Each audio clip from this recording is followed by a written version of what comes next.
അങ്ങനെ നിൽക്കുമ്പോൾ എൻ്റെ ശ്രദ്ധ ആകർഷിച്ച പ്രധാനപ്പെട്ട ഒന്ന്, ഈ ഗാന്ധിയെ കൊന്ന നാഥുറാം ഗോഡ്സെ ഷിംല കോടതിയിൽ എന്ന് പറഞ്ഞാൽ നാഥുറാം ഗോഡ്സെ ആദ്യം സാധാരണ കോടതിയിൽ, ഒരു സ്പെഷ്യൽ കോർട്ടാണ് നാഥുറാം ഗോഡ്സെക്ക് വധശിക്ഷ വിധിച്ചത്. ഡൽഹിയിൽ റെഡ് ഫോർട്ടിൽ കൂടിയൊരു സ്പെഷ്യൽ കോർട്ടാണ്.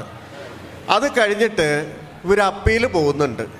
അപ്പീൽ പോകുന്ന നാഥുറാം ഗോഡ്സെ അപ്പീൽ പോകുന്നത് ഞാനല്ല ഗാന്ധിയെ കൊന്നത്, എന്നെ വെറുതെ വിടണമെന്ന് പറഞ്ഞിട്ടല്ല, മറിച്ച് ഞാൻ മാത്രമാണ് ഗാന്ധിയെ കൊന്നത്, ഞാൻ ഒറ്റയ്ക്കാണ്, എൻ്റെ പുറകിൽ മറ്റാരുമില്ല എന്ന് വാദിക്കാൻ വേണ്ടിയിട്ടാണ് അപ്പീൽ പോകുന്നത്.